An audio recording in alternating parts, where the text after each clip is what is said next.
নমস্কার, এডুকেশন অনলাইনের আরও একটা নতুন পর্ব আজ শুরু করছি। আমি তিথি রয়েছি আপনাদের সঙ্গে। আজ মূলত যে বিষয়টা নিয়ে আমরা পড়াশুনো করব আর মূলত যাদের জন্য আজকে ক্লাস তারা হলো আমার দশম শ্রেণীর পড়ুয়া বন্ধুরা। তাদের জন্য আজকে আমরা ক্লাস রেখেছি, ভৌতবিজ্ঞান পড়াশুনো হবে এবং ভৌতবিজ্ঞান নিয়ে বিস্তারিত আলোচনা অবশ্যই হবে। বিষয়টা বা অধ্যায়টা আপনাদেরকে বলে রাখি, তাপের ঘটনাসমূহ। এই অধ্যায়ের বিস্তারিত আলোচনা হবে, যাতে তোমরা যারা পর্দার ওপারে আমার দশম শ্রেণীর পড়ুয়ারা রয়েছো তারা চট করে টেক্সট বইটা নিয়ে বসে পড়তে পারো, পাশে নোটবুক রাখতে পারো, খাতা পেন রাখতে পারো, কারণ গোটা ক্লাসটা তোমাদের জন্য ভীষণ ইম্পর্টেন্ট। যেহেতু স্কুল বন্ধ রয়েছে, টিচার্সদের কাছে গিয়ে পড়াশোনার রাস্তাটা অনেকটাই বন্ধ রয়েছে এই কোভিড পরিস্থিতিতে। তো সে জায়গায় দাঁড়িয়ে আমরা আজকে দশম শ্রেণীর ভৌতবিজ্ঞানের তাপের ঘটনাসমূহ নিয়ে আলোচনা করব। আমাদের সঙ্গে স্যার রয়েছেন, তার সঙ্গে আগে পরিচয় করে নিই। আমার সঙ্গে আজকে রয়েছেন মিত্র ইনস্টিটিউট মেনের শিক্ষক সৌরভ দাশগুপ্ত। স্যার, আপনাকে অনেক অনেক স্বাগত। স্যার, অবশ্যই পড়াশোনায় তো আমরা যাবো, ভৌতবিজ্ঞান পড়বো, তাপের ঘটনাসমূহ নিয়ে আলোচনা করব, কিন্তু তার আগে পড়ুয়াদের উদ্দেশ্যে কিছু বলবেন আপনি? হ্যাঁ, পড়ুয়াদের উদ্দেশ্যে অবশ্যই বলার আছে যে পড়াশোনা চালিয়ে যেতে হবে। যেরকম কঠিন পরিস্থিতির মধ্যে দিয়ে আমরা চলেছি, সেই পরিস্থিতিতে সব সময় মনে রাখতে হবে যে ছাত্র অবস্থায় অধ্যয়নটাই মূল উদ্দেশ্য, অর্থাৎ শিখতে হবে আর জানতে হবে। এই সময় কোনো বাইরের ঘটনা মনকে যেন প্রভাবিত না করে। মনে রাখতে হবে যে আমাদের এই সময়টা হচ্ছে শুধু শেখার সময়, আমরা শুধু শিখব। সেটা বিভিন্ন গণমাধ্যমের সাহায্যে, বই পুস্তকের সাহায্যে, শিক্ষক মহাশয়ের সাহায্যে, কিন্তু আমাদের এই সময়টা পড়াশোনা চালিয়ে যেতে হবে, শিখতে হবে, জানতে হবে এবং পরীক্ষার জন্য প্রস্তুত হতে হবে। বেশ, তাহলে আমরা স্যার একটু একটু করে বিষয়ের দিকে যাই। আজকের বিষয় যেহেতু তাপের ঘটনাসমূহ, তাই এই বিষয় থেকে, এই অধ্যায় থেকে বেশ কয়েকটি প্রশ্ন রয়েছে স্যার, যেগুলো নিয়ে বিস্তারিত আলোচনা করবেন। তবে হ্যাঁ, তোমাদের যদি কোনো প্রশ্ন থাকে অবশ্যই প্রশ্ন হতে হবে বিষয়ভিত্তিক। প্রত্যেকটা পর্বে যে কথা বলে থাকি আমরা, তাপের ঘটনাসমূহ এই বিষয়ের অন্তর্ভুক্ত কোনো প্রশ্ন থাকলে তোমরা অবশ্যই ফোন করতে পারো। দেখো টেলিভিশন স্ক্রিনের রেড স্ক্রিপে ফোন নাম্বার যাচ্ছে সরাসরি কথা বলবার জন্য, তোমরা ফোন করো। স্যার অবশ্যই তোমাদের প্রশ্নের উত্তর দেবে। তবে আমরা শুরুতেই আলোচনা শুরু করব। স্যার, প্রথম প্রশ্ন রয়েছে তাপীয় প্রসারণ কাকে বলে? তোমরা দেখতে পাচ্ছ 1 নম্বর প্রশ্ন রয়েছে, তাপীয় প্রসারণ কাকে বলে? দশম শ্রেণীর যে অংশটা নিয়ে আমরা আজকে আলোচনা করব সেটা হচ্ছে তাপের ঘটনাসমূহ। তাপ কি? তাপ হলো এক প্রকার শক্তি, যা গ্রহণ করলে বস্তু উত্তপ্ত হয় এবং যা বর্জন করলে বস্তু শীতল হয়। অর্থাৎ উষ্ণতার পার্থক্য ঘটে তাপ গ্রহণ এবং তাপ বর্জনের ফলে। এই তাপ সম্পর্কে আমরা বিভিন্ন ক্লাসে, অর্থাৎ 8-এ 9-এ বা বিভিন্ন সময় আমরা তাপ সম্পর্কে কিছু না কিছু পড়েছি। কিন্তু এবারে আমরা তাপের যে অংশটা নিয়ে আলোচনা করব, যেটা আমাদের মাধ্যমিক পরীক্ষার সিলেবাসে আছে, তা হচ্ছে তাপের ঘটনাসমূহ।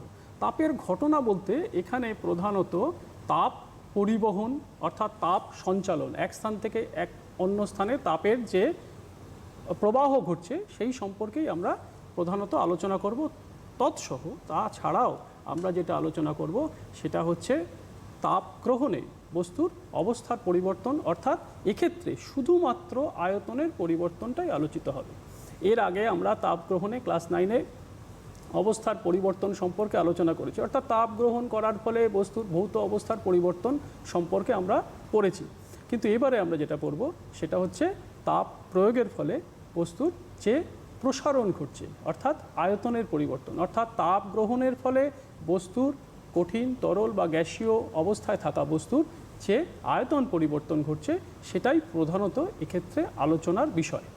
তাহলে তাপীয় প্রসারণ কি? তাপীয় প্রসারণ হচ্ছে তাপ গ্রহণে কঠিন, তরল বা গ্যাসীয় পদার্থের আয়তন বৃদ্ধি, অথবা তাপ অপসারণে বস্তুর আয়তন হ্রাস।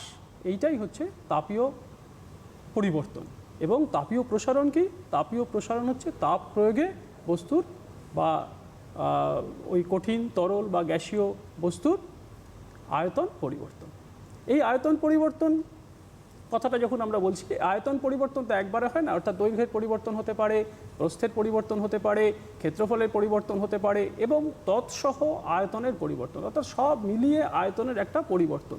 কঠিন বস্তু যদি হয়, তার দৈর্ঘ্য, ক্ষেত্রফল এবং তার আয়তন তিনটে আলাদা পৃথকভাবে ভাবা যেতে পারে। কিন্তু তরলের ক্ষেত্রে দৈর্ঘ্য এবং প্রস্থচ্ছেদের ক্ষেত্রফল সম্পর্কে আলোচনা না করাই বাঞ্ছনীয়, কারণ এখানে কোনো নির্দিষ্ট আকার নেই। তরল বা গ্যাসের ক্ষেত্রে নির্দিষ্ট আকার না থাকলে সেক্ষেত্রে আমরা কখনোই তার দৈর্ঘ্য প্রসারণ, ক্ষেত্রফল প্রসারণ এই সমস্ত নিয়ে আলোচনা করতে পারি না। সেক্ষেত্রে আলোচনাটা শুধুমাত্র হয় আয়তন প্রসারণ নিয়ে। অর্থাৎ আয়তন প্রসারণ নিয়ে তরল এবং গ্যাসের ক্ষেত্রে আলোচনা হবে এবং কঠিনের ক্ষেত্রে তিনটি বিষয় নিয়ে আমরা আলোচনা করব, সেটা হচ্ছে দৈর্ঘ্য প্রসারণ, ক্ষেত্রফল প্রসারণ এবং আয়তন প্রসারণ। আমরা এই প্রসঙ্গে একটা ছবি দেখতে পারি। হ্যাঁ, এই ছবিটা আমরা দেখতে পারি। এই ছবিতে আমরা দেখতে পাচ্ছি যে একটা রিংয়ের মধ্যে একটা বল গলে গেছে, অর্থাৎ রিংয়ের মধ্যে দিয়ে বলটা পাস করে চলে গেছে, ভেতর দিয়ে চলে যেতে পেরেছে। এক্ষেত্রে রিংয়ের ভেতরের যে ব্যাসার্ধ আর বলের যে ব্যাসার্ধ দুটো হচ্ছে পরস্পর সমান, এবং সেই জন্য রিংয়ের ভেতর দিয়ে বলটা চলে যেতে পেরেছিল। এবার বলটাকে কি করা হলো? সাধারণ উষ্ণতায় এটা ভেতর দিয়ে রিংয়ের ভেতর দিয়ে চলে যেতে পেরেছিল। এবার বলটাকে আমরা উত্তপ্ত করলাম। উত্তপ্ত করলে দেখা গেল ওটা আর রিংয়ের মধ্যে দিয়ে যেতে পারলো না। এর দ্বারা প্রমাণিত হয় যে উষ্ণতা বৃদ্ধিতে বলটির আয়তন বৃদ্ধি পেয়েছে, এবং আয়তন বৃদ্ধি পাওয়ার ফলে আগে ওর যা ব্যাসার্ধ ছিল এখন সেই ব্যাসার্ধ নেই, ব্যাসার্ধ বৃদ্ধি ঘটেছে, ফলে বলটি আর রিংয়ের মধ্যে দিয়ে যেতে পারছে না। এর দ্বারা প্রমাণিত হচ্ছে যে উষ্ণতার পরিবর্তনের ফলে অর্থাৎ তাপ প্রয়োগের ফলে বস্তুর যে উষ্ণতার পরিবর্তন হয়েছে, তাছাড়াও বস্তুর আয়তন পরিবর্তন হয়েছে। আয়তন পরিবর্তনের ফলে বস্তুটি পূর্বের আয়তনের থেকে বৃদ্ধি প্রাপ্ত হয়েছে, এবং যে রিংয়ের মধ্যে দিয়ে আগে সহজেই চলে যেতে পারছিল সেই রিংয়ের মধ্যে দিয়ে এখন সহজেই চলে যেতে পারছে না, আটকে যাচ্ছে। বেশ, তাহলে আমরা স্যার পরবর্তী প্রশ্নে যাব। আমাদের পরবর্তী প্রশ্ন যেটা রয়েছে 2 নম্বর প্রশ্ন, কঠিন প্রসারণ গুণাঙ্ক কাকে বলে? এই প্রসারণ গুণাঙ্ক কয় প্রকার ও কী কী, এবং প্রসারণ গুণাঙ্কের একক ও মাত্রা কী? স্যার, কঠিনের প্রসারণ গুণাঙ্ক বলতে আমরা যেটা বুঝবো সেটা হচ্ছে প্রতি একক উষ্ণতা বৃদ্ধিতে প্রতি একক মাত্রা, যে মাত্রা পরিবর্তন করবে। এখানে মাত্রা কথাটা ব্যবহার করলাম এই কারণে, এটা দৈর্ঘ্য হতে পারে, প্রস্থচ্ছেদের ক্ষেত্রফল হতে পারে, আয়তন হতে পারে, অর্থাৎ প্রতি একক মাত্রায় যে মাত্রা পরিবর্তন হচ্ছে এটাকেই বলা হচ্ছে কঠিনের প্রসারণ গুণাঙ্ক। আচ্ছা, প্রসারণ গুণাঙ্ক, তাহলে আমরা দৈর্ঘ্য প্রসারণ গুণাঙ্কের ক্ষেত্রে আসি। দৈর্ঘ্য প্রসারণ গুণাঙ্ককে আমরা আলফা চিহ্ন দ্বারা সূচিত করি। প্রতি একক দৈর্ঘ্যে, প্রতি একক উষ্ণতা পরিবর্তনে যে দৈর্ঘ্য পরিবর্তন হয় তাকে বলা হয় দৈর্ঘ্য প্রসারণ গুণাঙ্ক। আমরা দৈর্ঘ্য প্রসারণ গুণাঙ্ক সম্পর্কে যদি একটুখানি লেখা যায় এখানে, এই বোর্ডটা, দৈর্ঘ্য প্রসারণ গুণাঙ্ক সম্পর্কে, অর্থাৎ আলফাতে আমরা বলতে পারি যে একটা নির্দিষ্ট দণ্ড রয়েছে, মনে করো দণ্ডের প্রাথমিক দৈর্ঘ্য হচ্ছে L0, এবং এর উষ্ণতা বৃদ্ধি করা হলো, এবং উষ্ণতা বৃদ্ধি করে দেখা গেল T ডিগ্রি সেলসিয়াস উষ্ণতা, এর দৈর্ঘ্য হলো LT। অর্থাৎ এর উষ্ণতার পরিবর্তন হলো কতটা? প্রথমে এর উষ্ণতা ছিল 0 ডিগ্রি সেলসিয়াস, এবং পরে উষ্ণতা হলো T ডিগ্রি সেলসিয়াস। উষ্ণতার পরিবর্তন কত হলো? উষ্ণতার পরিবর্তন হলো T ডিগ্রি সেলসিয়াস। এটা হলো উষ্ণতার পরিবর্তন। দৈর্ঘ্যের পরিবর্তন কত হলো? দৈর্ঘ্যের পরিবর্তন হলো LT মাইনাস L0, অর্থাৎ এইটা হলো দৈর্ঘ্যের পরিবর্তন।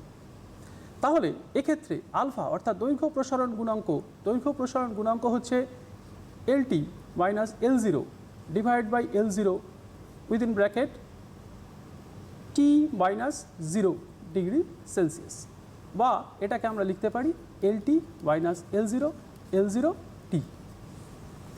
অর্থাৎ আলফা অর্থাৎ দৈর্ঘ্য প্রসারণ গুণাঙ্ক হচ্ছে এই রাশিটা হচ্ছে দৈর্ঘ্য প্রসারণ গুণাঙ্ক, অর্থাৎ দৈর্ঘ্যের পরিবর্তন ডিভাইড বাই প্রাথমিক দৈর্ঘ্য এবং উষ্ণতার পরিবর্তন। এইটা হলো আলফাকে আমরা বলছি দৈর্ঘ্য প্রসারণ গুণাঙ্ক। একই রকমভাবে ক্ষেত্র প্রসারণ গুণাঙ্কের কথা আমরা ভাবতে পারি। ক্ষেত্র প্রসারণ গুণাঙ্ক, মনে করো একটা ক্ষেত্র রয়েছে, যার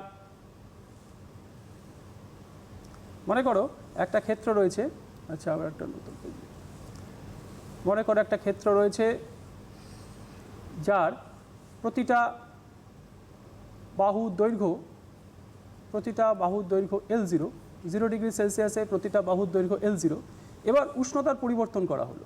উষ্ণতার পরিবর্তনের ফলে দেখা গেল এর দৈর্ঘ্য বৃদ্ধি পেল, অর্থাৎ প্রতিটা বাহুর দৈর্ঘ্য বৃদ্ধি পেল, এবং বৃদ্ধি পেয়ে এই দৈর্ঘ্য হলো LT। এই দৈর্ঘ্য বৃদ্ধি পেয়ে হলো LT। অর্থাৎ প্রথমে এর ক্ষেত্রফল যদি S1 হয়, S1 equals to L0 square, এবং দ্বিতীয় ক্ষেত্রে দৈর্ঘ্য বৃদ্ধি পাওয়ার পরে এর ক্ষেত্রফল হলো LT স্কোয়ার। তাহলে এক্ষেত্রে একই রকমভাবে আমরা বলতে পারি যে উষ্ণতার পরিবর্তন প্রথমে ছিল 0 ডিগ্রি সেলসিয়াস এবং পরে এই উষ্ণতা পরিবর্তিত হয়ে হলো T ডিগ্রি সেলসিয়াস। তাহলে উষ্ণতার পরিবর্তন কত হলো? উষ্ণতার পরিবর্তন হলো T। তাহলে এক্ষেত্রে ক্ষেত্র প্রসারণ গুণাঙ্ক beta, beta equals to S2 minus S1 divide by S1 into T, S1 into T, এটা হলো বিটা অর্থাৎ ক্ষেত্র প্রসারণ গুণাঙ্ক। একইভাবে যদি আমরা আয়তনের কথা চিন্তা করি তাহলে আয়তনের ক্ষেত্রে আমরা বলতে পারি যে আয়তন প্রসারণ গুণাঙ্ক গামা, সেটা ইকুয়ালস টু ওই আয়তনের পরিবর্তন V2 minus V1 divide by V1 into T। এটা হচ্ছে আয়তন প্রসারণ গুণাঙ্ক। অর্থাৎ আমরা তিনটে জিনিস পেলাম, একটা হলো দৈর্ঘ্য প্রসারণ গুণাঙ্ক, একটা ক্ষেত্র প্রসারণ গুণাঙ্ক বা ক্ষেত্রফল প্রসারণ গুণাঙ্ক, একটা গামা, একটা আয়তন প্রসারণ গুণাঙ্ক। এবার হচ্ছে এদের যদি আমরা সম্পর্ক বলি তাহলে এদের সম্পর্কটা কীরকম হবে? এদের সম্পর্কটা হচ্ছে আলফা সমান সমান হচ্ছে বিটা ডিভাইড বাই 2 এবং গামা ডিভাইড বাই 3। এই সম্পর্কের ক্ষেত্রে আমি বলি এই সম্পর্কের যে ডিডাকশানটা অর্থাৎ ক্যালকুলেশনটা সেটা কিন্তু আমাদের আলোচনার বিষয় নয় এই মুহূর্তে, কারণ এই ধরনের এই প্রশ্নটা কিন্তু শুধু সম্পর্ক আমাদের বলা আছে যে শুধু সম্পর্কটাই আমাদের থাকবে, এই ডিডাকশানটা কিন্তু আমাদের নেই। কিন্তু তাও যদি তোমরা একটু ভাবো যে এই ডিডাকশানটা কীভাবে করা যায় তাহলে সেটা অত্যন্ত সহজ উপায়ে করা যাবে। যদি তোমরা এইভাবে ভাবো যে আগে যেটা আমরা ধরেছি যে L1 যদি প্রাথমিক দৈর্ঘ্য হয় এবং L2 যদি অন্তিম দৈর্ঘ্য হয় তাহলে দৈর্ঘ্য বৃদ্ধি কত? L2 minus L1। L2 minus L1টা হচ্ছে দৈর্ঘ্য বৃদ্ধি। তাহলে আলফা ইকুয়ালস টু কত? Alpha equals to L2 minus L1 divide by alpha L2 minus L1 divided by L2 minus L1 divide by T into L1, T into L1, এইটা হচ্ছে alpha. তাহলে এখান থেকে আমরা লিখতে পারি L2 equals to L1 within bracket 1 plus alpha T। এটা যদি আমরা স্কোয়ার করি দুদিকে তাহলে L2 square equals to L1 square 1 plus alpha T whole square. এই হোল স্কোয়ার যদি আমরা করি তা আলফা হচ্ছে অত্যন্ত ক্ষুদ্র রাশি। আলফা যদি অত্যন্ত ক্ষুদ্র রাশি হয় তাহলে আলফা স্কোয়ারকে আমরা নেগলেক্ট করতে পারি, অর্থাৎ আলফা স্কোয়ার এর মান আলফার তুলনায় অনেক ছোট হবে। আসলে আলফার মানটা কীরকম রেঞ্জে হয়? আলফার মানটা হচ্ছে 0.000012 লোহার ক্ষেত্রে, তার মানে 12 ইন্টু 10⁻⁻6 পার কেলভিন এইরকম অর্ডারে হয়। তাহলে সেইটাকে আমরা নেগলেক্ট করতে পারি আলফা স্কোয়ারের ক্ষেত্রে, কারণ 10⁻⁻12 হয়ে যাবে। তাহলে এটাকে আমরা লিখতে পারি 2 আলফা টি এরকম লিখতে পারি। তাহলে L2 স্কোয়ারকে আমরা কি জানি? L2 স্কোয়ার হচ্ছে S2 আর L1 স্কোয়ার হচ্ছে S1, L1 স্কোয়ার হচ্ছে S1। তাহলে এইটাকে আমরা লিখতে পারি 1 প্লাস বিটা টি। তাহলে এই সমীকরণ থেকে আমরা লিখতে পারি বিটা ইকুয়ালস টু 2 আলফা, অর্থাৎ বিটা এবং আলফার সম্পর্ক beta equals to 2 alpha, gamma equals to 3 alpha, এই হলো সম্পর্ক। এখানে একটা প্রশ্ন আমি বলতে পারি, সেটা হচ্ছে পরীক্ষায় আসতে পারে, সেটা হচ্ছে যদি কোনো প্রশ্ন এরকম আসে যে 3 আলফা, কোনো পদার্থের 3 alpha minus gamma, 3 alpha minus gamma, এইটা এর মান কত হবে? 3 আলফা মাইনাস গামা এর মান কত হবে? 3 আলফা মাইনাস গামা এর মান কত হবে? মনে রাখতে হবে যে 3 আলফা সমান সমান হচ্ছে গামা। যে কোনো পদার্থের ক্ষেত্রে, যে কোনো কঠিন পদার্থের ক্ষেত্রে 3 আলফা ইকুয়ালস টু গামা। তাহলে 3 আলফা মাইনাস গামা করলে আমরা কত পাবো? 3 alpha minus gamma equals to হচ্ছে always 0। 3 alpha minus gamma always 0 হবে। যদি 2 আলফা মাইনাস বিটা বলি তাহলে এর মান কত হবে? সবসময় 0 হবে, কারণ বিটা ইকুয়ালস টু 2 আলফা। আচ্ছা, এই পার্টে কি আর কোনো প্রশ্ন ছিল? বেশ, একবার দেখে নিচ্ছি এই পার্টে আর কি প্রশ্ন রয়েছে। সেটা হলো আমরা তো গুণাঙ্কটা দেখলাম। হ্যাঁ, প্রসারণ গুণাঙ্ক কয় প্রকার সেটাও আমরা বললাম। প্রসারণ গুণাঙ্ক হচ্ছে 3 প্রকার। দৈর্ঘ্য প্রসারণ গুণাঙ্ক কঠিনের ক্ষেত্রে প্রসারণ গুণাঙ্ক 3 রকম। দৈর্ঘ্য প্রসারণ গুণাঙ্ক, ক্ষেত্রফল প্রসারণ গুণাঙ্ক এবং আয়তন প্রসারণ গুণাঙ্ক 3 রকম প্রসারণ গুণাঙ্কের কথা আমরা বললাম। এবার প্রসারণ গুণাঙ্কের একক কী? প্রসারণ গুণাঙ্কের এককে যদি আমরা যাই, প্রসারণ গুণাঙ্কের এককের ক্ষেত্রে যদি আমরা যাই তাহলে এই জায়গাটা দেখলে আমরা বুঝতে পারবো। আচ্ছা, এই জায়গাটা দেখলে আমরা বুঝতে পারবো, হ্যাঁ, এই জায়গাটা আমরা দেখলে বুঝতে পারবো যে এই জায়গাটা যদি আমরা খেয়াল করি তাহলে আমরা দেখতে পাবো যে উপরে রয়েছে L2 মাইনাস L1 এবং নিচে রয়েছে L1, L2 মাইনাস L1, নিচে রয়েছে L1। তাহলে L1 এর যে মাত্রা, অর্থাৎ L1 হচ্ছে দৈর্ঘ্য, দৈর্ঘ্যর যে এককটা উপরে রয়েছে নিচেও রয়েছে, মাত্রাটা উপরেও রয়েছে নিচেও রয়েছে, তাহলে এটা বাদ হয়ে যাচ্ছে।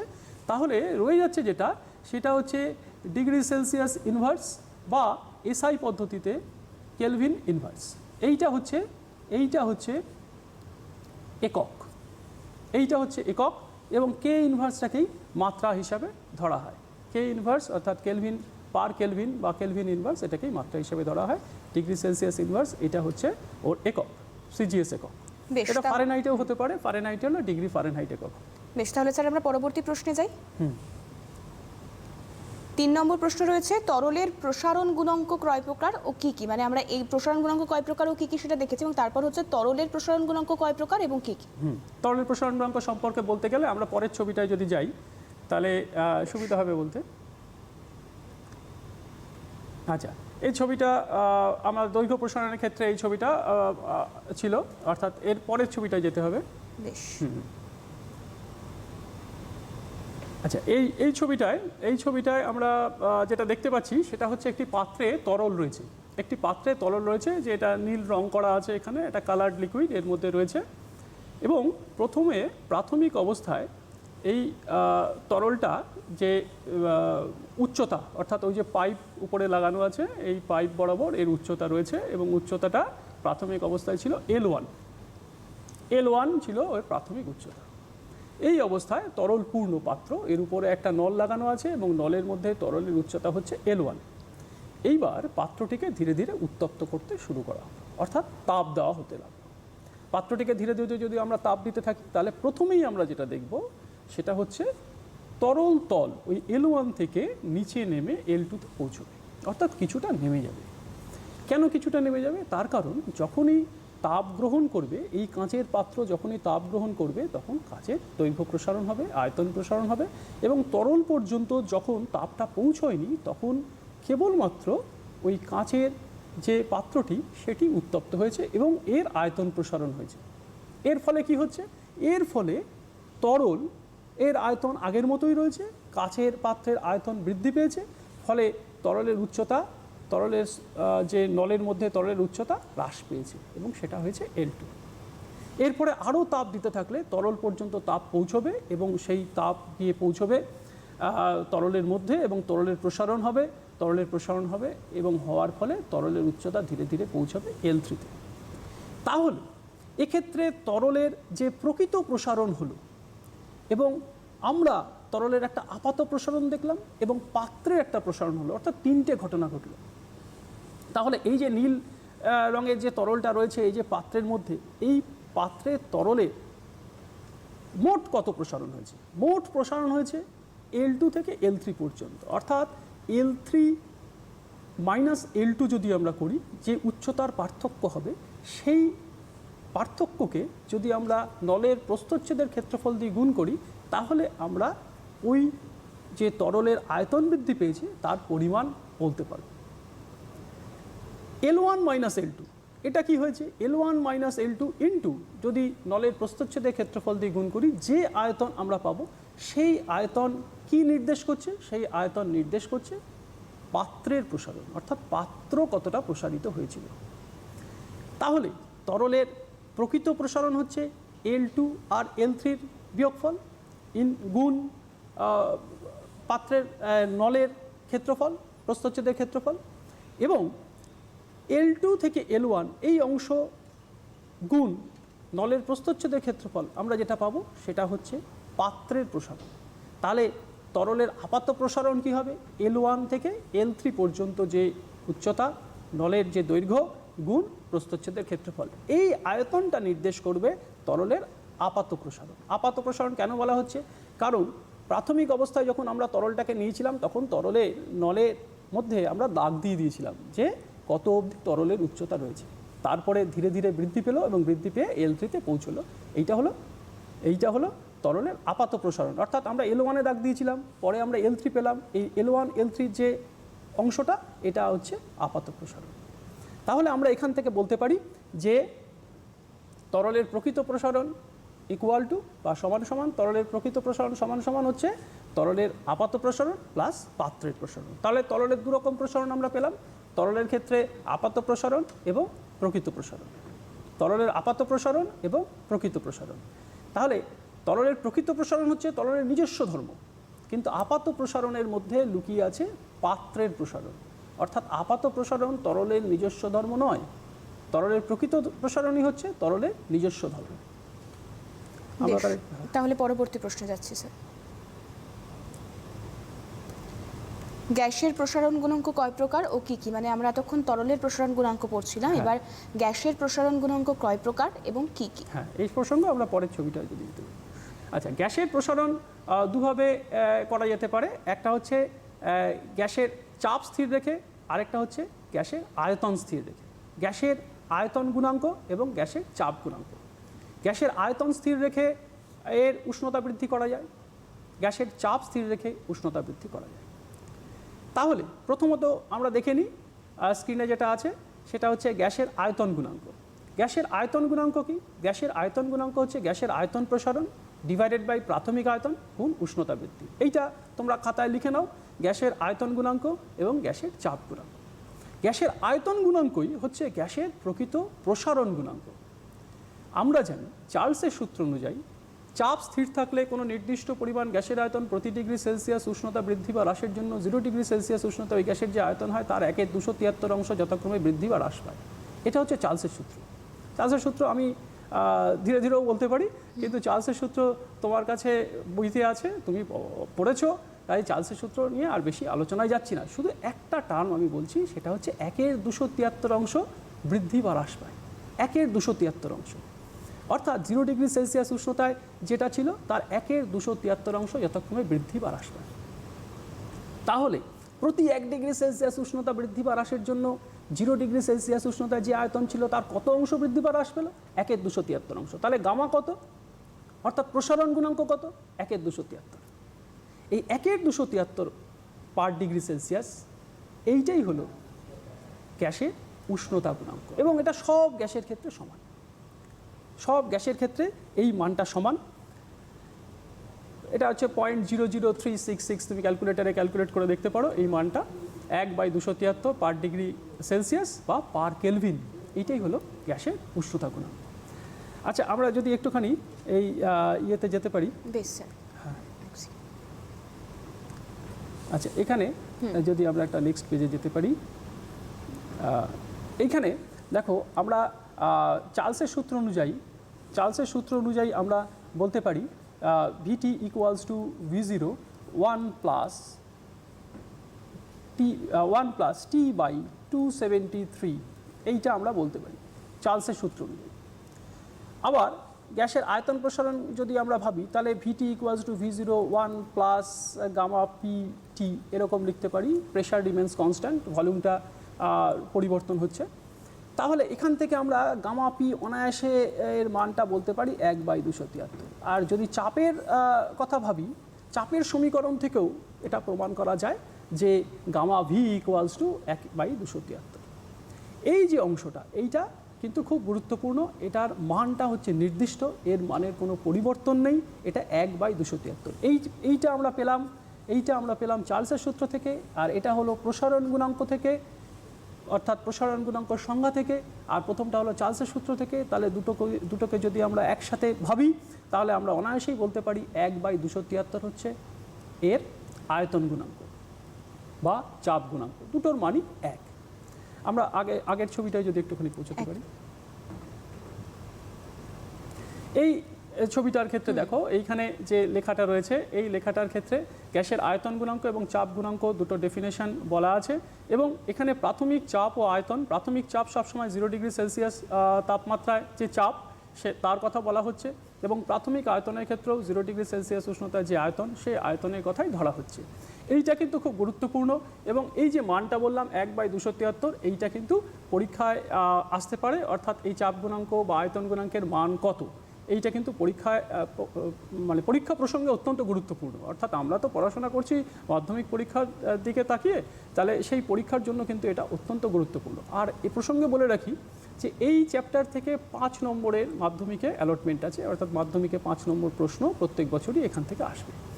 তাহলে 5 নম্বর প্রশ্নের মধ্যে কি কি আছে? একটা এমসিকিউ প্রশ্ন থাকবে, অর্থাৎ অনেকগুলো উত্তর থেকে একটা উত্তর বেছে লেখো, এমসিকিউ একটা থাকবে, একটা very short answer type question থাকবে এবং 3 নম্বরের একটা প্রশ্ন থাকবে। 3 নম্বরের যে প্রশ্নটা থাকে সেই প্রশ্নটা কিন্তু আমরা ইজাবৎকালে দেখেছি, অর্থাৎ 17, 18, 19 সাল এই যে প্রশ্ন আমরা দেখেছি, 20তে যে প্রশ্ন দেখেছি, সেখানে 2+1 ডিভিশন থাকে, অর্থাৎ দুটো অংশে ভাগ থাকে। অর্থাৎ 3 নম্বরের পুরোটাই 3 নম্বরের প্রশ্ন থাকে না, 2 নম্বর প্লাস 1 নম্বরের এইভাবে প্রশ্ন থাকে। বেশ স্যার, পরবর্তী প্রশ্ন তাহলে আমাদের রয়েছে যে গ্যাসের প্রসারণ গুণাঙ্কের মান কত? আচ্ছা, তাহলে এই আলোচনাটা আমাদের অলরেডি হয়ে গেল। মানে 5-এর প্রশ্ন যেটা ছিল প্রসারণ গুণাঙ্কের মান কত, সেটা আমরা বললাম, ওটা আলোচনা করতে গিয়ে বলা হয়ে গেছে। সেটা হচ্ছে 1/273, যে অংশ, যে রাশিটার কথা বললাম, এইটাই হচ্ছে এই গুণাঙ্কের মান, গ্যাসের প্রসারণ গুণাঙ্কের মান। বেশ, তাহলে তার পরবর্তী প্রশ্ন রয়েছে তাপ পরিবহনের বিভিন্ন পদ্ধতিগুলি কি কি? দেখো 6 নম্বর প্রশ্ন রয়েছে তাপ পরিবর্তনের বিভিন্ন পদ্ধতিগুলি কি কি। তোমরা যদি তোমাদের কোথাও বুঝতে অসুবিধা হয় তো তোমরা সরাসরি কথা বলার জন্য ফোন করতে পারো, ফোন নাম্বার খোলা রয়েছে, ফোন নাম্বার যাচ্ছে নিচের রেড স্ক্রিপে, তোমরা ফোন করতে পারো এই সমস্যা। তবে হ্যাঁ, প্রশ্নটা কিন্তু একেবারেই বিষয়ভিত্তিক হওয়া উচিত, মানে যেহেতু আমরা তাপের ঘটনার সমূহ নিয়ে পড়ছি, তাই তাপ বিষয়ক প্রশ্ন তোমরা করো, তাহলে আলোচনাটা ঠিকঠাক হবে, তোমাদের বুঝতেও সুবিধা হবে। তাহলে পরবর্তী প্রশ্নে যাই, তাপ পরিবহনের বিভিন্ন যে পদ্ধতি রয়েছে সেগুলি কি কি? আচ্ছা, এই প্রসঙ্গে আমরা যদি পরের ছবিটায় পৌঁছই। বেশ,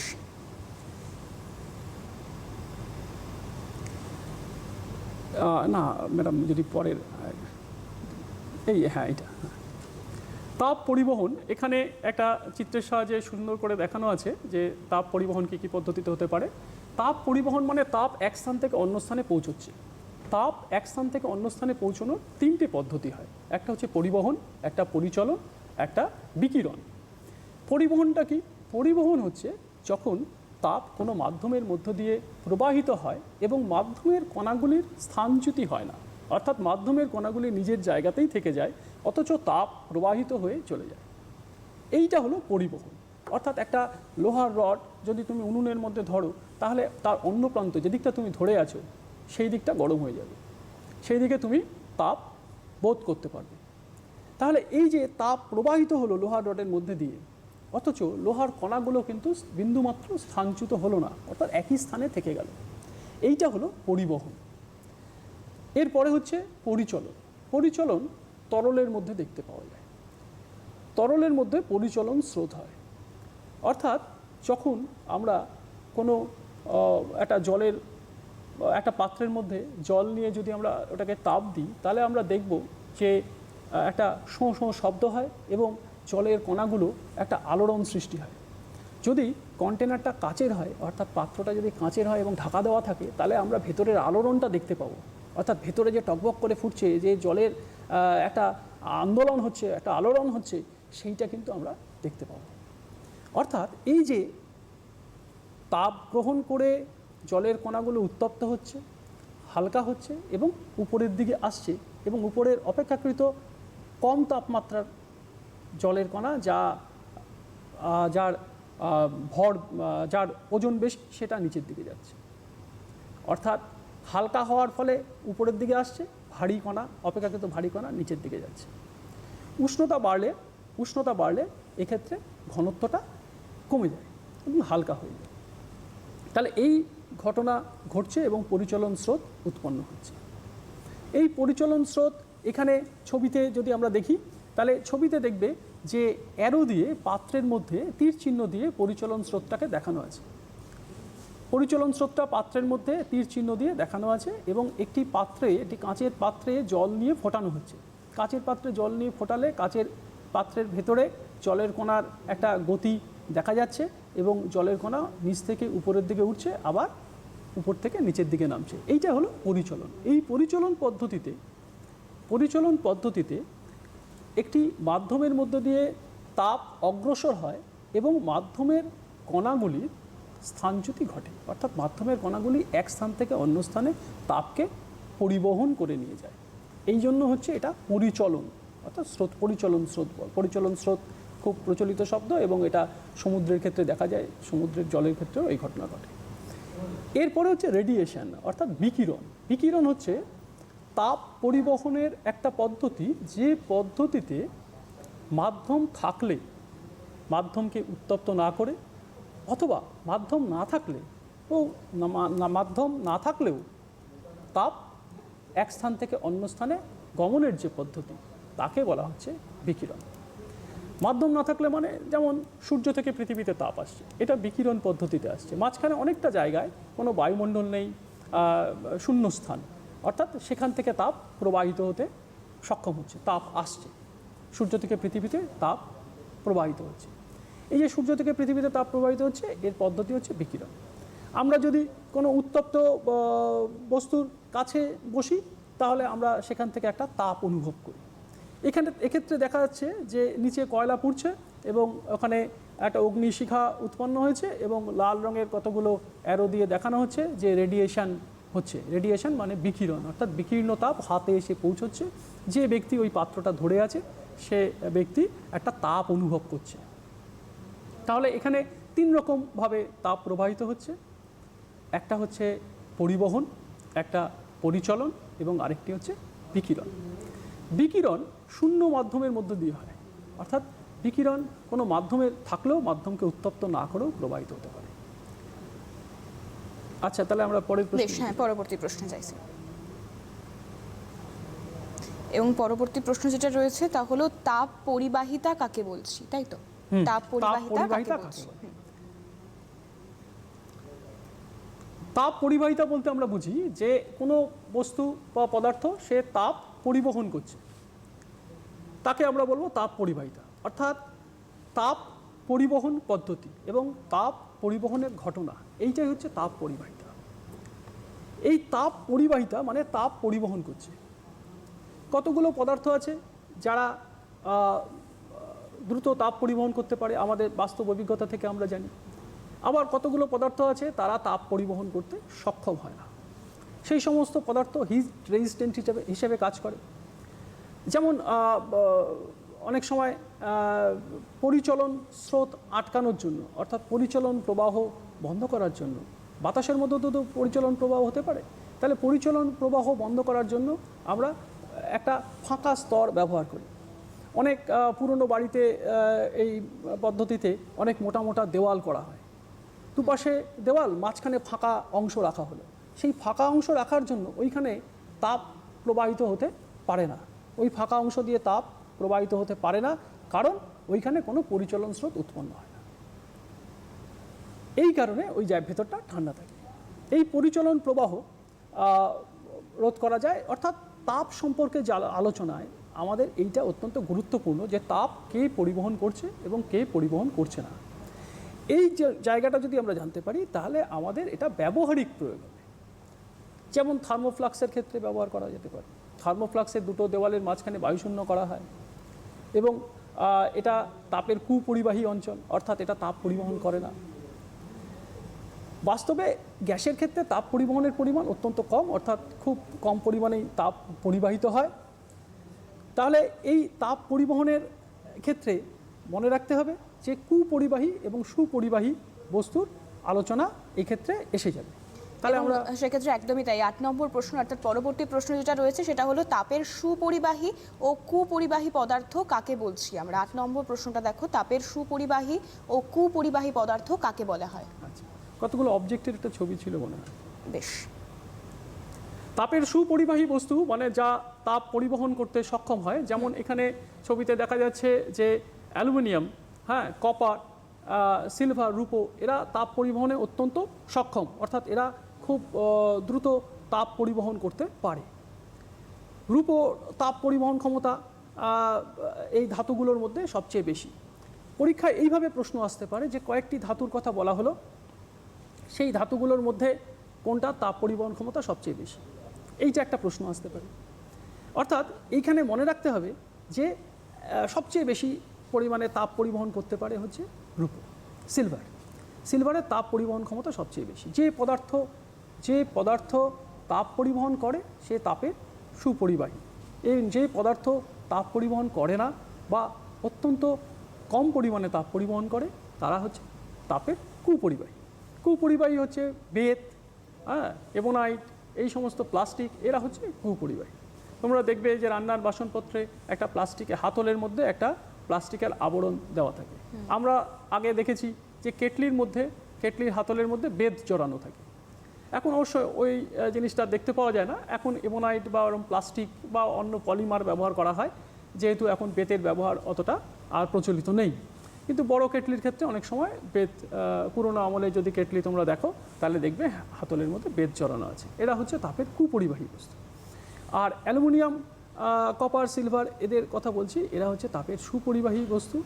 তার মধ্যে অ্যালুমিনিয়ামের তুলনায় সিলভার বা কপারের তুলনায় সিলভারের তাপ পরিবহন ক্ষমতা অনেক বেশি।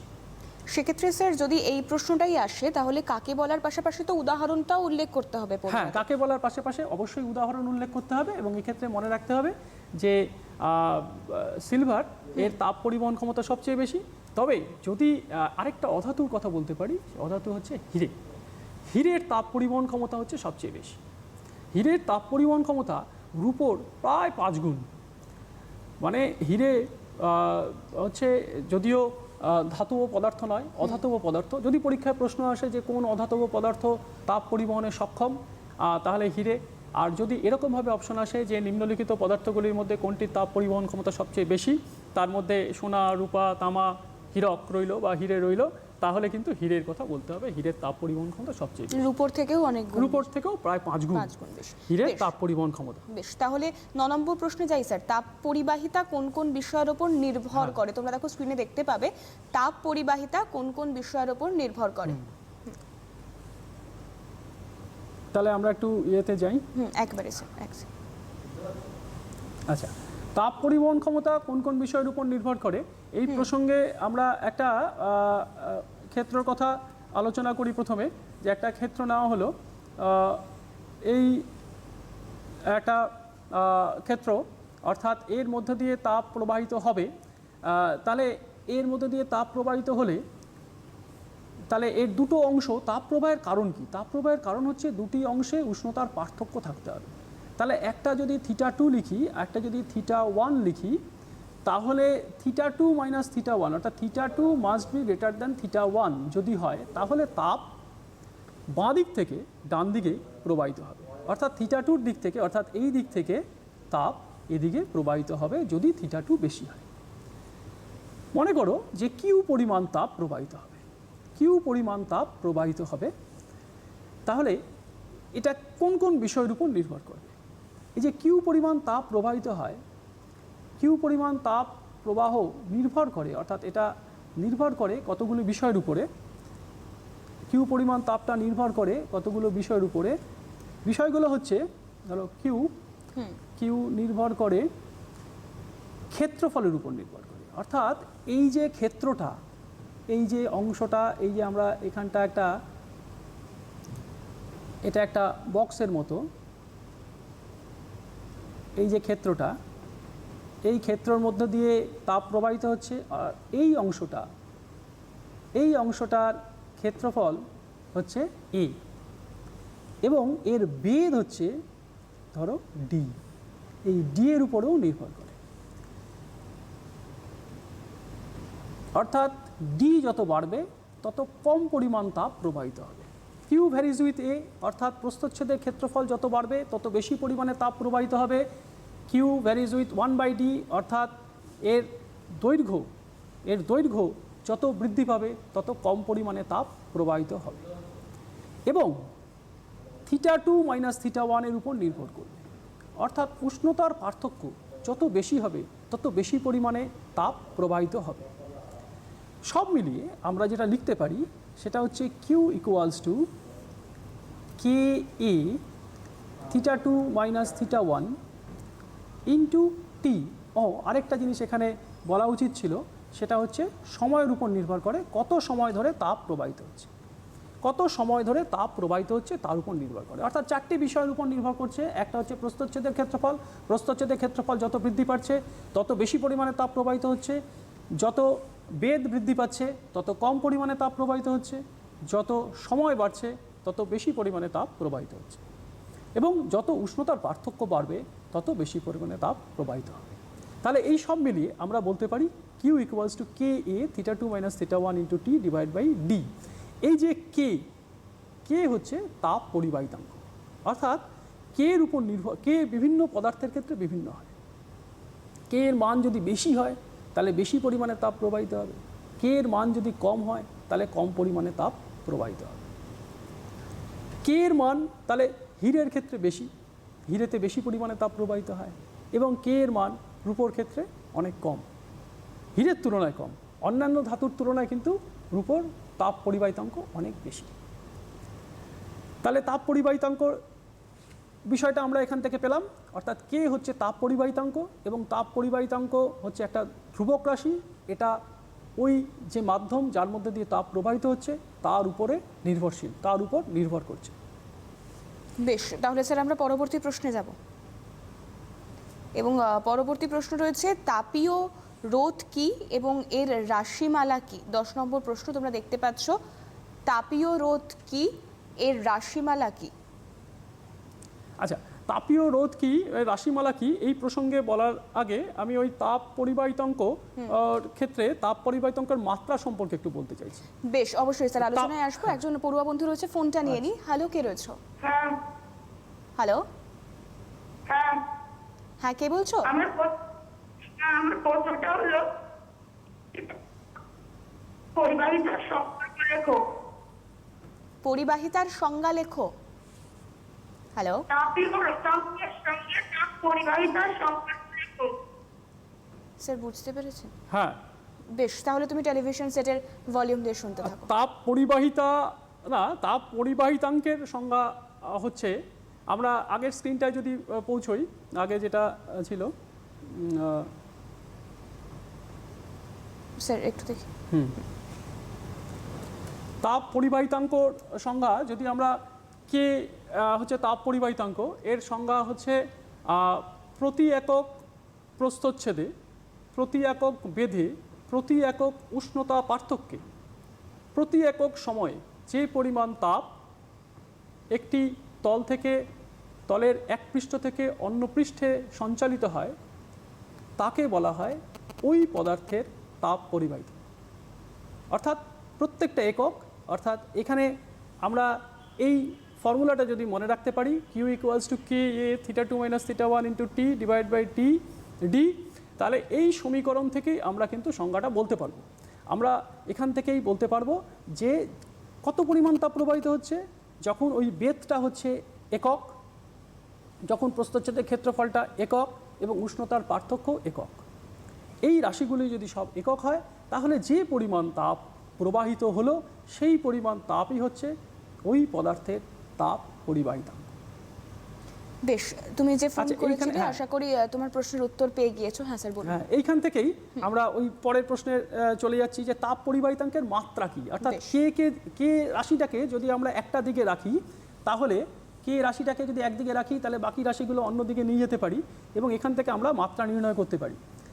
কে রাশিটাকে আমরা যদি একদিকে রাখি তাহলে আমরা এখানে যেটা পেয়েছিলাম সেটা হচ্ছে Q equals to K A theta 2 minus theta 1 into T divide by D, এই রাশিটা আমরা পেয়েছিলাম। তাহলে কে ইকুয়ালস টু আমরা লিখতে পারি Q D divide by A theta 2 minus theta 1 into T. তাহলে এইখানে যদি আমরা মাত্রাগুলি লিখি, মাত্রাগুলি লিখলে আমরা এই রাশিটা মাত্রা পেয়ে যাব। এখানে হচ্ছে তাপ হচ্ছে কার্যের একক, তাহলে M L to the power 2 T to the power -2, এটা হচ্ছে তাপের মাত্রা, আর ডি হচ্ছে এল অর্থাৎ দৈর্ঘ্য, আর এটা এল স্কোয়ার। এখানে থিটা যদি আমরা থিটা মাত্রা লিখি, এবং টি হচ্ছে টাইম। তাহলে এখান থেকে আমরা লিখতে পারি, এই যদি আমরা একটু ভাগ করি তাহলে আমরা লিখতে পারবো যে এম, আর এখানে একটা এল, টি টু দি পাওয়ার -3 এবং থিটা টু দি পাওয়ার -1। এই যে মাত্রাটা আমরা পেলাম, এইটা হচ্ছে এই রাশিটার, এগুলো হচ্ছে মাত্রা, এটা আমরা মাত্রা নির্ণয় করছি। এই মাত্রাটা আমরা পেলাম, হ্যাঁ, কে এর মাত্রা, কে এর মাত্রা, তাহলে আমরা এই রাশিটা হচ্ছে কে এর মাত্রা। বেশ স্যার, আলোচনায় ফিরবো। একজন পড়ুয়া রয়েছে, একটু ফোনটা নিয়ে নি। হ্যালো, কে বলছো? হ্যালো, হ্যালো, শোনা যাচ্ছে? হ্যালো, হ্যালো, হ্যাঁ, কে বলছো? পিয়ালি জানা বলছি, দক্ষিণ চব্বিশ পরগনা থেকে। বেশ, প্রশ্নটা বলো। আয়তন প্রসারণ গুণাঙ্কের মাত্রিয় সংকেত লেখো।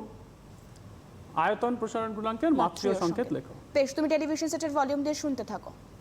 আচ্ছা, আয়তন প্রসারণ গুণাঙ্কর মাত্রা সম্পর্কে আমি আগেও বলেছি যে প্রসারণ গুণাঙ্ক এটা হচ্ছে গামা। গামা ইকুয়ালস টু হচ্ছে V2 minus V1 divide by V1 into T. T হচ্ছে উষ্ণতার পরিবর্তন। যেহেতু আয়তনের যাই আমরা মাত্রা লিখি না কেন, এটা হচ্ছে L⁻3, আয়তনের মাত্রা L⁻3, অর্থাৎ L হচ্ছে দৈর্ঘ্য হলে আয়তন L⁻3, এই উপরেও L⁻3, নিচে L⁻3, এটা কেটে যাবে। তাহলে এটা হবে এটা হচ্ছে উষ্ণতা, অর্থাৎ এটা যদি আমরা থিটা লিখি, থিটার মাত্রা আমরা এখানে লিখব, অর্থাৎ এটাকে আমরা লিখতে পারি K⁻⁻1 অথবা θ⁻⁻1। এইটাই হচ্ছে গামার মাত্রা, আয়তন প্রসারণ গুণাঙ্কের মাত্রা। বেশ, আশা করি তোমার প্রশ্নের উত্তর দেওয়া। হ্যাঁ একেবারে। তাহলে স্যার আমরা আবার পরবর্তী প্রশ্নে ফিরি নাকি? হ্যাঁ, এবং পরবর্তী প্রশ্ন যেটা রয়েছে কেটলির তাপীয় রোধের আলোচনাটা আমরা বেশ, করি। তাপীয় রোধের আলোচনায় আমরা অবশ্যই যাব। হ্যাঁ। একজন পড়ুয়া বন্ধু রয়েছেন, ফোনটা নিয়ে নেব। হ্যালো, কে রয়েছে? হ্যালো হ্যালো হ্যালো, হ্যাঁ, কে বলছো? টেলিভিশন সেটের ভলিউমটা মিউট করে ফোনে কথা বলো।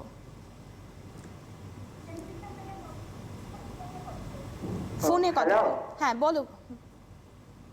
আমার প্রশ্নটা হচ্ছে তাপীয় রোধ কি? তাপীয় রোধ কি? বেশ। তুমি শুনতে থাকো, আমরা তুমি তাপীয় শুনতে রোধে থাকো, যাচ্ছি। আমরা এর পরবর্তীতে সেই প্রশ্নেই যাচ্ছি। তাপীয় রোধ কি এবং এর রাশিমালা কি? তোমরা স্ক্রিনে প্রশ্নটাও দেখতে পাবে। তাপীয় রোধ কি এবং এর রাশিমালা কি?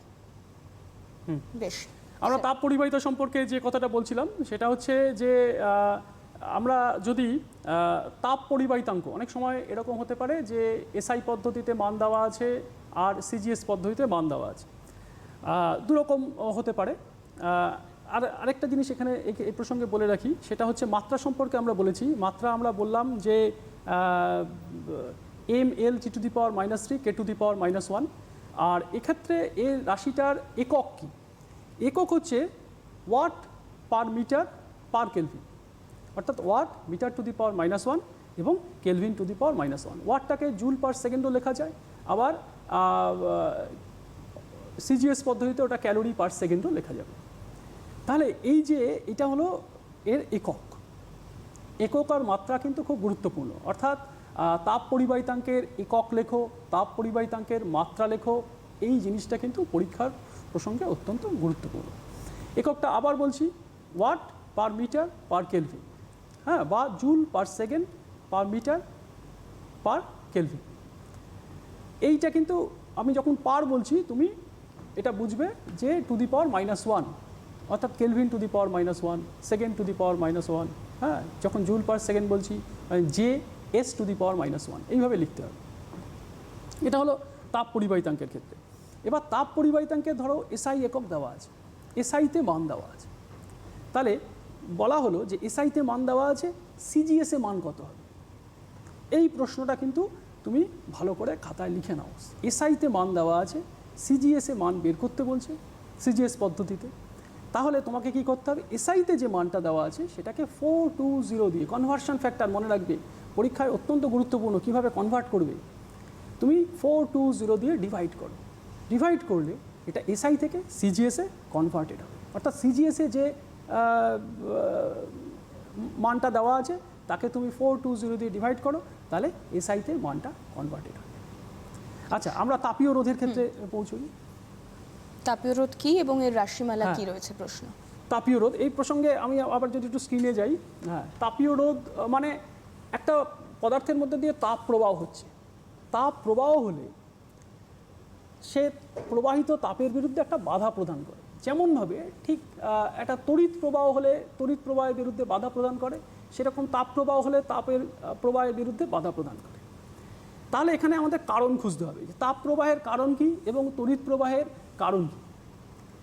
তাপ প্রবাহের কারণ কি? তাপ প্রবাহের কারণ হচ্ছে উষ্ণতার পার্থক্য। আমরা কিউ যেটা লিখেছি, এর আগে আমরা কিউ যেটা লিখেছি,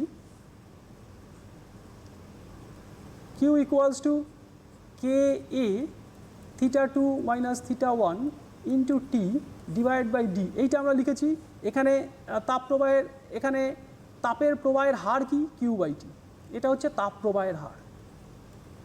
তাপ প্রবাহের হার কি? Q/T, অর্থাৎ সময় সাপেক্ষে কি পরিমাণ তাপ প্রবাহিত হচ্ছে, এটা হচ্ছে তাপ প্রবাহের হার। আমরা জানি V = IR, V = IR, এটা ওহমের সূত্র। তাহলে এখানে R = কি? এখানে I = কি? I হচ্ছে তাপ তড়িৎ প্রবাহ মাত্রা, V/R। V হচ্ছে বিভব পার্থক্য, V হচ্ছে বিভব পার্থক্য। বিভব পার্থক্য যদি কোনো তারের দুই প্রান্তে থাকে তবেই ওই তার দিয়ে তড়িৎ প্রবাহ হয়। একটি তার দিয়ে তড়িৎ প্রবাহ কেন হবে? বিভব পার্থক্যের জন্য। একটি ধাতব পদার্থ বা যে কোনো পদার্থের মধ্য দিয়ে তাপের প্রবাহ কেন হবে? কারণ উষ্ণতার পার্থক্য। তাহলে θ2 - θ1 এটাকে আমরা বিভব পার্থক্যের মতো তুলনীয় বলে ভাবতে পারি।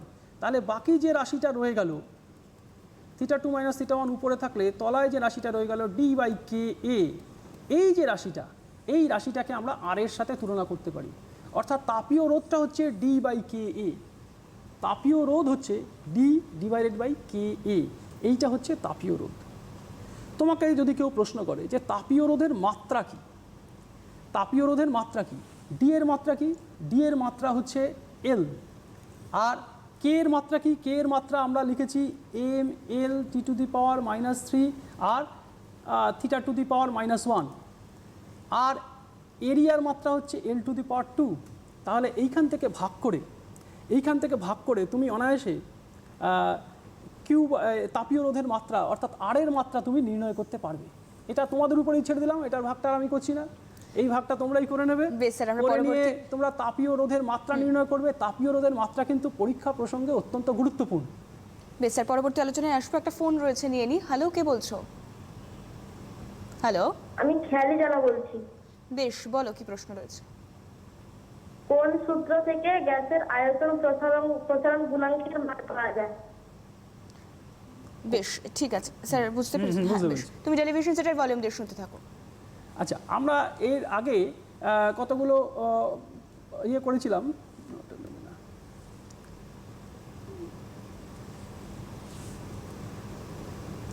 এবং আমরা যে সূত্র, এটা বোধহয় প্রসারণ গুণাঙ্কের মাত্রা জিজ্ঞেস করেছিল। তা প্রসারণ গুণাঙ্কের মাত্রা হচ্ছে L2 - L1 / L1T, এইটা হচ্ছে প্রসারণ গুণাঙ্ক। এখান থেকে প্রসারণ গুণাঙ্কের মাত্রা এবং প্রসারণ গুণাঙ্কের মান নির্ণয় করা যাবে। অর্থাৎ তোমার পরীক্ষায় যদি প্রশ্ন আসে যে একটা দণ্ডের দৈর্ঘ্য ছিল ধরো 10 সেন্টিমিটার এবং 5 ডিগ্রি সেলসিয়াস উষ্ণতা বৃদ্ধির ফলে এর দৈর্ঘ্য বেড়ে দাঁড়ালো 10.01 সেন্টিমিটার, তাহলে এর দৈর্ঘ্য বৃদ্ধি কত হলো? 0.01 সেন্টিমিটার। প্রাথমিক দৈর্ঘ্য ছিল 10 সেন্টিমিটার, তাহলে 0.01 / 10 ইন্টু এর উষ্ণতা বৃদ্ধি 5 ডিগ্রি সেলসিয়াস। এই অঙ্কটা করলেই তোমার এখানে আলফার মানটা বেরিয়ে আসবে। আলফার প্রসঙ্গ যখন উঠলো তখন দুটো প্রশ্ন একটু ছাত্রছাত্রীদের বলে রাখি। সেটা হচ্ছে যে একটি পদার্থ যার উষ্ণতা বৃদ্ধিতে দৈর্ঘ্য প্রসারণ অত্যন্ত কম হয়, একটি ধাতু, সেটা হচ্ছে ইনভার নিকেল আর আয়রনের সংকর ধাতু। 36% নিকেল আর 64% হচ্ছে আয়রন। এই ধাতুটা ব্যবহার করা হয় দোলক ঘড়ির ক্ষেত্রে, এবং এর দৈর্ঘ্য প্রসারণ অত্যন্ত কম। এটা প্রায় 0.7 × 10⁻⁻6 পার ডিগ্রি সেলসিয়াস, অর্থাৎ এটা অত্যন্ত কম বৃদ্ধি পায়। যেখানে সীসার দৈর্ঘ্য প্রসারণ গুণাঙ্ক সবচেয়ে বেশি, এটা 29 × 10⁻⁻6 পার ডিগ্রি সেলসিয়াস। অর্থাৎ সীসার দৈর্ঘ্য প্রসারণ হচ্ছে জানা ধাতুগুলোর মধ্যে সবচেয়ে বেশি, এবং তারপরে হচ্ছে অন্যান্য ধাতুগুলো, এবং শেষের দিকে হচ্ছে তোমার ওই যেগুলো খুব কম প্রসারণ হয়। এবং এরকম একটা ধাতু হচ্ছে ইনভার। যদি প্রশ্ন আসে যে এই 4টে ধাতুর নাম দেওয়া আছে এবং সবচেয়ে কম প্রসারণ কোন ধাতুর হয়, সেক্ষেত্রে ইনভার। এটা কিন্তু মাধ্যমিকে প্রশ্নটা এসেছিল। বেশ স্যার, আরও একজন কলার রয়েছেন, ফোনটা নিয়ে নেবো। হ্যালো, কে বলছো? ম্যাডাম বলছি, আমার একটা প্রশ্ন আছে। বলো। আমি নদিয়া জেলা থেকে কাউসার আলী মন্ডল বলছি। বেশ, প্রশ্নটা বলো। ম্যাডাম, আমার প্রশ্ন আছে। হ্যাঁ, প্রশ্নটা বলো। স্থির চাপে গ্যাসের আয়তন প্রসারণ গুণাঙ্ক কাকে বলে? এর মান কত? হ্যালো। হ্যাঁ ম্যাডাম, প্রশ্ন আছে আমার। হ্যাঁ, প্রশ্নটা শুনেছি। আর কোনো বেশ প্রশ্ন বেশ, আছে? তোমার আর কোনো প্রশ্ন আছে যেটা বললে তাছাড়া? ঠিক আছে, তুমি টেলিভিশন সেটের ভলিউম দিয়ে শুনতে থাকো স্যার। আচ্ছা, ওই স্ক্রিনটা যদি আমরা যেতে পারি, যে আগে একটা ওই হাতে লেখা একটা ইয়ে ছিল, হ্যাঁ অবশ্যই। তাহলে ও স্ক্রিনে থাকলে ও লিখে নিতে পারবে মুখে বলার থেকে। হ্যাঁ, এখানে গ্যাসের প্রসারণ গুণাঙ্ক লেখা আছে, ডেফিনেশন, তুমি স্ক্রিনটা দেখে ডেফিনেশন লিখে নাও। এই কথাটাই তুমি ভাষায় লিখবে যে স্থির চাপে গ্যাসের প্রতি একক আয়তনে প্রতি একক উষ্ণতা বৃদ্ধিতে যে আয়তন প্রসারণ ঘটে তাকে বলা হয় গ্যাসের আয়তন গুণাঙ্ক, স্থির চাপে আয়তন গুণাঙ্ক। একইভাবে গামা ভি অর্থাৎ গ্যাসের চাপ গুণাঙ্ক, এর ডেফিনেশনও তুমি এখান থেকে লিখতে পারবে। তুমি যদি এইটা লেখো তারপরে এটাকে ভাষায় লিখে নেবে, তাহলে তোমার পক্ষে সুবিধা হবে। আর এর মান সম্পর্কে আমরা আগেই আলোচনা করেছি, 1/273 পার কেলভিন বা 1/273 বা 0.00366 পার কেলভিন, এইটা হলো এর গুণাঙ্কটার মান। বেশ, তাহলে যে ফোন করেছিলে আশা করি তুমি তোমার প্রশ্নের উত্তর পেয়ে গিয়েছো। তাহলে স্যার সেক্ষেত্রে আমরা পরবর্তী প্রশ্নেতে বরং আরেকটা এই প্রসঙ্গে তাপীয় রোধের জায়গা থেকে রাশিমালা নির্ণয় হয়ে গেছে। এখান থেকে আমরা আরেকটা কথা যদি বলি, সেটা হচ্ছে যে শূন্যস্থান হচ্ছে তাপের আদর্শ কুপরিবাহী, এইটা কিন্তু মনে রাখবে। এবং তরলগুলো সাধারণত তাপ পরিবহন করে না, এবং একটি তরল অত্যন্ত তাপ পরিবাহী, সেটা হচ্ছে পারদ। এইটা কিন্তু পরীক্ষায় আসতে পারে। পরীক্ষায় যেহেতু এই চ্যাপ্টার থেকে শর্ট কোশ্চেন দুটো আসবে, সেই জন্য শর্ট কোশ্চেনগুলো এখান থেকে রেডি করতে হবে, তৈরি করতে হবে। শর্ট কোশ্চেনগুলো যদি তুমি রেডি করো, তাহলে আমার মনে হয় তুমি নিশ্চয়ই পরিচিত প্রশ্ন পরীক্ষায় পাবে। বেশ, তাহলে পরবর্তী প্রশ্নে যাচ্ছি। কেটলির হাতলে বেত জড়ানো থাকে কেন?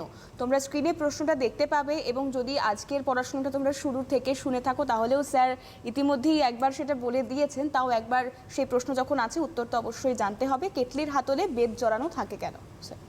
আচ্ছা, এখানে আমরা ওই সুপরিবাহী কুপরিবাহী এই পদার্থগুলো সম্পর্কে আলোচনা করেছি।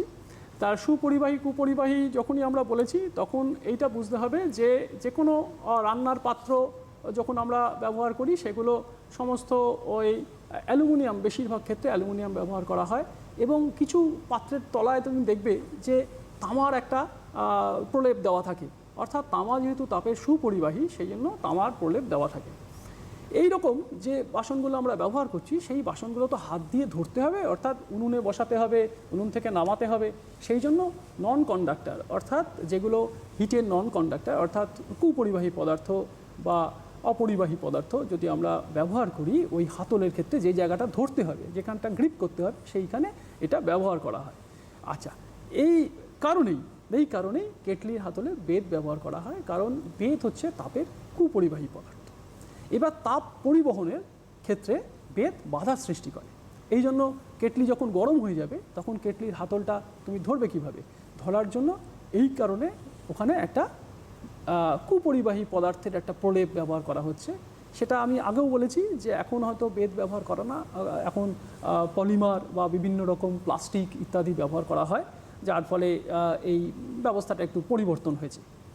এই তাপ পরিবহন সংক্রান্ত আরেকটা কথা বলি, যে তাপ পরিবহনের ক্ষেত্রে এই যে আমাদের ঠান্ডা লাগে, শীতকালে আমাদের ঠান্ডা লাগে, তখন কি হয়? আমাদের শরীর থেকে তাপ বাইরে বেরিয়ে যায়। শরীর থেকে তাপ বাইরে বেরিয়ে যাওয়া আটকানোর জন্য আমরা কি করি? আমরা গায়ে শাল চাপা দিই, চাদর চাপা দিই, সোয়েটার পরি। তাহলে এর ফলে কি হয়? আমার শরীরের ভেতরে তাপটা রয়ে যায়, তাপটা বেরোতে পারে না, ফলে আমাদের আরাম বোধ হয়।